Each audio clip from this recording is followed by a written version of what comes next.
Welcome to Mental Health Monday. My name is Mick Coyle. Coming up on the programme this week. It doesn't matter what your front door looks like. It was going to be in the picture.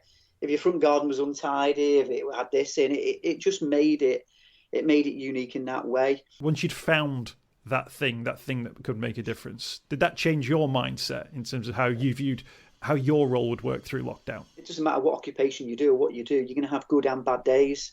And especially when you are on your own or just with your members of family, you don't have them extra ears. It helps talking to friends and it helps talking to people. And I'll be reminding you how you can make connections with mental health organisations within your community. It's Mental Health Monday. Mental Health Monday with Mick Coyle. Tackling the stigma. Okay, great guest on Mental Health Monday this week. I'm delighted to say a photographer who got involved in a really interesting project at the start of lockdown. And it's part of his own journey as well. Gareth Jones is his name, and he joins us right now. Gareth, how are you? Good morning. We're very well. Now, let's just make the point first and foremost. We're all working from home at the moment. If you can hear the sound of a screeching in the background, I don't know if it's coming through. That's next door's driveway. Currently having some paving slabs cut.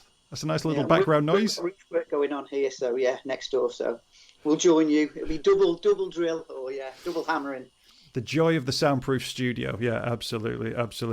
Now, Gareth, you're involved in an incredible project right at the start of lockdown, and the images from it, I think, are part of that narrative that's going on there, where people will look back at this time and think, what was it really like where we couldn't leave our house, where we weren't allowed to go out, where this deadly virus was swirling around and potentially risking everybody within the community. And as we mentioned on the show a couple of weeks ago, the sort of creative way of doing this, maybe the best representation of it. And your lockdown photography is a great example of this one. Do you want to start by telling us about where the idea came from?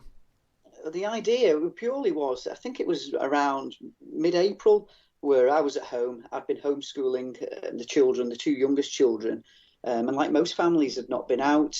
You felt a little bit helpless because, for the last 25, 26 years, all I know is about taking photographs, picking up a camera, meeting people, social contact. And it was one of my friends, Nicola Pink, and she'd mentioned about an idea of photographing families on the doorsteps.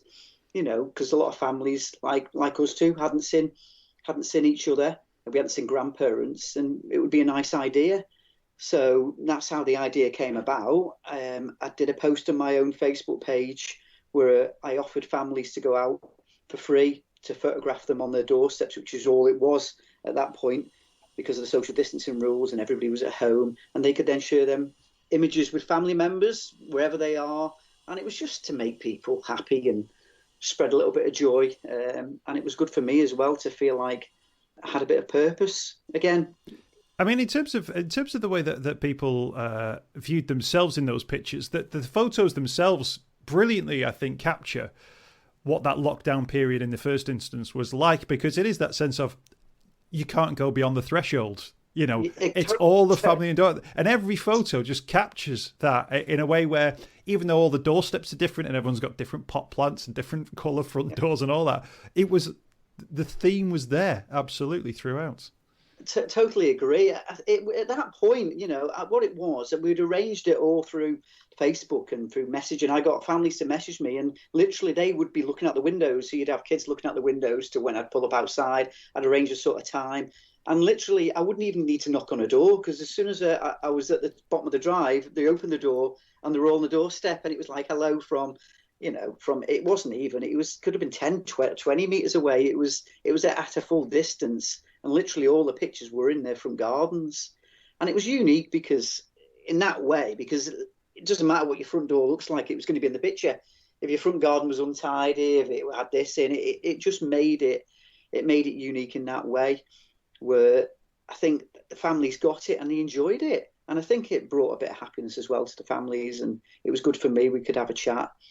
The women, I think the mums felt good because they could put a bit of makeup on that day. The kids got dressed up, and it broke the norm of just the boredom. And it felt good. It did feel good getting out. It really did. And it felt good just making people smile again. And it made me smile. Was there any other set of circumstances, or could there have ever been any other set of circumstances where this would have worked. That a photographer said, "I'll come round your house and take a photo on your doorstep." That was what it was. I didn't know how it would work at first. I just didn't, because literally I had to explain to people that the photography was at the front door. We couldn't go in the back garden. We couldn't go anywhere else. It was there. And, we were very strict about what could happen, and everybody got on board with that. And I think it was just nice because they shared them pictures then with everybody they knew, and it snowballed from there. And I think lots of photographers have gone and done it now, but obviously it's changed because, you can go in gardens, you can meet in parks and things like that. But at that time, you couldn't. It was literally on a front doorstep. And people loved it. It caught on. And it felt good. It did feel good. How far and wide were those pictures being viewed? Quite a lot, yeah. Yeah, considering I only live in Ainsdale, Southport, and most of them were around that area. Through social media, they go across the world, don't they? And I got some lovely comments. People wrote to me and were so kind and appreciative of what I was doing, and it generally just made you feel so good that you just felt like I was doing something nice. And obviously, it came about because I was doing it for free, we could raise a little bit of money for charity. And, so people were benefiting that way as well. The donations came in and then obviously the radio and the TV got involved.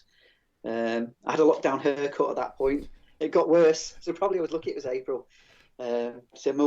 Ironically, my wife said to me at the time, this is about a week before, because I'd been at home and I was joking about my hair. And she said, "Oh, nobody will see you, don't worry." And then a week later, I was on television. Famous last words, yeah. Absolutely. So. In terms of people responding to lockdown in different ways, and again, we touched on this just a few weeks ago, I think there really was a sense of people thinking, right, I'm not a doctor, I'm not a medic, I'm not a virologist, I'm not an expert in creating vaccine, but I do have a particular set of skills. And how can I utilize them to be useful during this pandemic? And you obviously went through the same thing. You thought, I've got a camera, I've got my legs, and I've got social media. I can make something happen here. That's totally agree. I think that's what it was. I was at home, and I think that's why my mood was quite low, and I was feeling very, very down, and I felt helpless, thinking, what can I do as a photographer? Because and this came about, and I wasn't sure how it would catch on. And as soon as I put the post up, the response was incredible. I just had family saying, could I come? And then I was thinking, wow, maybe it could work. And that first day I went out and I photographed that first family. And I thought, well, actually, we can be creative. We can do something. I can do what I love doing. And that's how it caught on. And as you write, I'm sure, most people have felt the same when you've been at home. You rack your brains thinking, what can you do? How can you make a difference? And, if I've made a small difference for those few weeks, then that makes me feel good. And I think that's it's been really worthwhile. There'd be plenty of families who would never have like an organised photo shoot, would never even consider it as something that they do. But they obviously took the opportunity and been able to share those pictures and got that moment in time now that they can keep for a long time. What about yourself in terms of getting out there? Once you'd found that thing that could make a difference, did that change your mindset in terms of how you viewed how your role would work through lockdown? Totally. I think my family noticed that as well. I think when I came back that evening, I'd been out for quite a few hours that Friday afternoon. I'd visited so many families around the area I live, and I came back and I think they could see the smile on my face. I was tired, but I felt good again. It felt, it just felt a little bit normal. That day felt, for the first time in how many weeks, 4 or 5 weeks, it felt normal again. Even for that brief period, it was just, the normality was there. I was taking pictures, making people smile. We could chat. I could find out how people were getting on in the lockdown. Some people were really honest with me.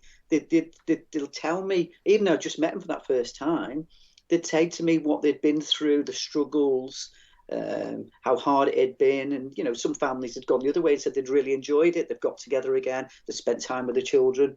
But it was nice just sharing those moments with those families where they could, I might have been the first person they'd spoke to properly face to face for a good 3 or 4 weeks. And it was nice to share those experiences. And of course, those images that people will see, it's for a lot of people, it'll be a photograph, but actually it comes with it, that story where you almost become a counsellor for families, because if you were the first and only person they were actually going to speak to that week, that fortnight, that month, of course you're going to be the person they're going to tell their stories to, because I think we have that as human beings, don't we? That need to share. We do, because it's funny because I set aside, I think, 20 minutes, half an hour between each. So I'd arranged to visit one family at, say, 12 o'clock and then the next family at 12:30. But you found after the first one, actually, they were you couldn't get away. So you were there at the bottom of the gate and they were sat on the front doorstep. And I was looking, thinking, I've been here half an hour chatting now. I bet, but that was what it was nice. I think that was really lovely. And listening to people's stories as well. And I think that's what the key is about it. It's opening up, and it doesn't matter who it is, and just telling people how they've been, how they've felt, what they've been going through, and things like that. I think that's really important, and I think that's what I think talking to people on the day, they found that as a comfort for them as well, and for myself. Now we're not trained counsellors or anything like that, but it's probably a similar experience to, what I do with Mental Health Monday, where people are so open and honest about their own sort of mental health journey. You do get a sense that actually how we feel, how our feelings are on any given day are such a huge part on how we view our lives and our lot and our environment that we've created for ourselves. And I think lockdown really focused that for, I think, a lot of people, because they suddenly looked around the walls in which they sat and thought, well, this is my world now for an unforeseeable amount of time. Yeah, totally. I'm like everybody. I'll have days where I'm at home and you feel positive, and you're out in the garden, or you're doing a little bit of work, or you're with your kids, and then you'll have other days where it's that uncertainty kicks in again. You're not sure what the future holds. You're not sure how your work will pick up, and you're not sure, when the kids are going to go back to school and things like that. And and especially being self-employed as well, it's that. When am I going to earn money again? What's going to happen? Will things get back to normal where I can start photographing people as I was doing? So, everybody has it, and it doesn't matter what occupation you do or what you do, you're going to have good and bad days. And especially when you are on your own or just with your members of family, you don't have them extra ears for them to listen to you, or to, it helps talking to friends and it helps talking to people. Yeah, it seems like a good point to plug the website, by the way, GarethJonesPhotographer.com. That's GarethJonesPhotographer.com. You can look for the same name, Gareth Jones Photographer, on Facebook if you want to find some more of those lockdown images as well, the lockdown photographs. Are there plans to sort of get almost like an exhibition going for that, or a book, a way of sort of getting all of those images together in one place? Because I think when we look back at those images, even I think in maybe a year's time, it will very much speak to everybody in the country, no matter where they're from, because it'll be a case in a moment for them to go, oh yeah, I remember when the front door was the threshold and you weren't literally allowed to go out. Possibly. I think it was talked about at the start, where I think we have the Atkinson up in Southport. They said, that would be great showing, just even for a couple of weeks showing the exhibition. Because we do know now that obviously since we did the lockdown photographs, other photographers, in the last month or so have gone out and took photographs. But I don't think they were at that same time where it was literally on the front doorstep. I think that's what made it unique, that it was at that time where nobody was out and about, apart from your key workers.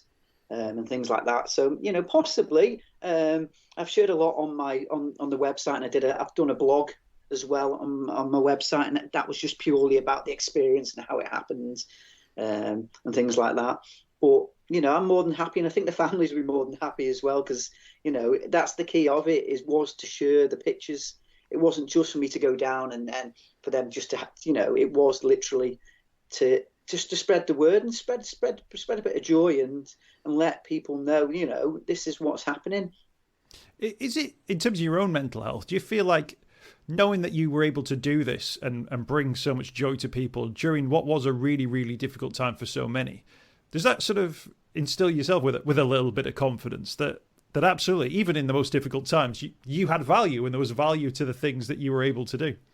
Yeah, definitely. It's like any job, as a photographer, obviously in my work, I've only done little bits of work, but you do have that. You even lose a bit of confidence in what you do, and you sort of need to be out there. It's like yourself on the radio. You sort of need to be doing it all the time. It's like a footballer. If you're not practicing or training, you sort of think, can I do it? Can I do it still? So when you're out and about and you can do it, and you are taking, people are saying, oh, they're lovely photographs. Those are, there's really special. It makes you think, well, actually, I can do it. I've got a purpose. People still love the photographs I'm taking and things like that. So it does give you that confidence that way, and the confidence that no matter what you do, whether you're a photographer, whether you're a gardener, wherever, anything, you can make a difference out there. And I think that's what people need to realize, that it's down to you. You just got to think and just do it. Now, I'll tell you what, I'm going to ask you to do something now which hopefully will work in this environment, because people are listening rather than watching. Can you describe to me a particular photo that stands out when you think of the lockdown photography sort of project? An image, an emotion that comes through, a photo which for you really summarises what you're able to sort of capture through lockdown photography? On the thing that was on the first day, there was a lady had been in touch and she hadn't seen her grandchildren. And I went to, I think it was the last call I did that Friday. And when I pulled up at a house, I think it was in Crossons, the 3 kids were at the window. And you could see they were all dressed up. And when you saw the faces, it was like, oh, wow. It was like Santa. You felt like they were just at the beaming smile. And then we sat them on the doorstep. And I've never seen such 3 happy children. And we shared the pictures with the grandmother. And the dad, I think, had been working his way as well. So he hadn't seen the photograph. He hadn't seen his kids much. And the response from it was just lovely. The response from the dad and the nan and things like that. And that just, I think I just went away from that. And it's just like, wow, those kids that day, I was the best part of the day. Even if it was just for that day, it just made you feel special. It's quite strange though, isn't it? During that time when people are going, oh, when will 2020 end? This has been the worst year ever. But actually for a lot of those families now that you've interacted with, there'll be a photo there on a mantelpiece or on a wall, which will actually capture them at that very moment, the supposedly, worst moment going. But actually for them, you've turned that into a moment where the whole family was together, or a moment where you captured something of that family, which otherwise you would never have had the opportunity to. And people will look back at that, I guess, with various different emotions, but you've captured that moment for them to sort of emotionally deal with. Yeah, exactly. And I think that's it. It's sharing that moment or capturing that moment. And, for that time, you're right. I get quite a few people when I've done photographs in the past will send me a picture and they go, look, I put it on my wall, or it's here, or I've sent it to somebody else. And then somebody's got, it's a small world out there. And you can go meet somebody and you say, oh, you're the photographer who photographed, my mum and dad and things like that, or whatever. And just sharing those moments with people and helping them that way, you don't realise what a photograph can do. One picture can just make somebody's day, and it's there forever as well. I was asked not so long ago just to give a little bit of advice through lockdown photography and just in general. And it doesn't necessarily have to be the best picture in the world to mean something. If you're capturing that one moment, you've been on holiday, you've been for a day out, you might have captured that one moment of your children. And it's there forever, isn't it? It's that memory that goes with the photo. So it's the photograph, but the memory with it, if you know what I mean. I hope that makes sense. No, absolutely. I was going to ask you this. So have you had other photographers, many who are self-employed, who've now come to you thinking that you're some social entrepreneur who's got this incredible business mind, who was, COVID proof and was able to sort of fight their way through? Have they come to you now going, Gareth, how did you make this work? How can I do something like this? Funny enough, because obviously that when I started doing it, obviously I was just said the radio and TV got in touch and things like that, and I did have quite a few photographers going, right, how'd you do this? And I was honest. I said, I just did it through social media, and it was all just to do something nice. And obviously then lots of photographers then got on board, and since then it snowballed and things like that. But it was, it felt good at the time, just trying to do something different. Obviously I used to say down south, another photographer would have had the same idea and things like that. We're all just trying to do something normal, aren't we? We're just trying to each day try and think, what can I do today? And that was it at that time. And in terms of the work you do, you know, the big business events will come back, and I'm sure for many the weddings will come back as well. Is there anything that you take through from the lockdown photography where, you know, you think, I've captured something here, I can use my experience of capturing these moments that will, you know, allow me to, you know, take great photos in different environments? I'm not so sure about that. It definitely. I didn't know I could take so many pictures on doorsteps, I must admit. It just shows you that I think you can just to be creative. You know, it doesn't have to be a wonderful background. Normally, if you take a family portrait, you go to a park, or you'd maybe go in the back garden and you'd put a bit of greenery or something nice. You know, literally, if it's a front garden on a doorstep, it just shows that people can be creative out there. You just got to think on your feet. You talk about the work picking back up, and you know, hopefully that events will start happening soon and things like that. I do a lot of work for the museums, which are now reopening, so that felt good getting out there doing that. But I think it's just trying to think, you know, just be creative. That's the key to it, isn't it? Absolutely. You know? Absolutely. GarethJonesPhotographer.com. That's the website, GarethJonesPhotographer.com. And you can find more of those lockdown photography images on Gareth's Facebook page as well. Also on Twitter @Photo. Gareth, thank you so much for your time. Hopefully, as you say, as the museums start to open and the business of, I think the business events are the things that we're still hanging on for. They'll come. Yeah, we are. Yeah. They'll come, but they'll come at some point. It's been great to hear some more about the work that you've been doing as well, and people I'm sure will see that and be inspired as well to think, well, actually, you don't need to have everybody absolutely dressed to the nines in front of, you know, some incredible flowering plant. You can have your doorstep, and that says something about you and where you're from. Absolutely. Thank you so much for sharing your journey on Mental Health Monday, Gareth, and we'll speak again, I'm sure, very soon. Absolute pleasure. Thanks for having me.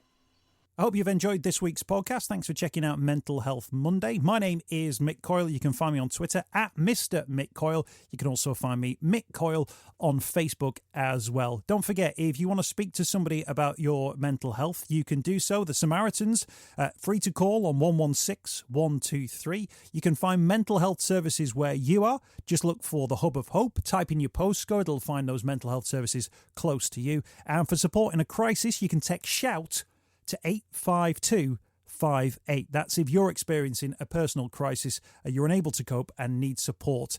Shout to 85258. That's a text line. Do get involved in those services. In an absolute emergency, always remember the number to call is 999. Thanks for downloading the podcast this week. We'll be back next week with more Mental Health Monday.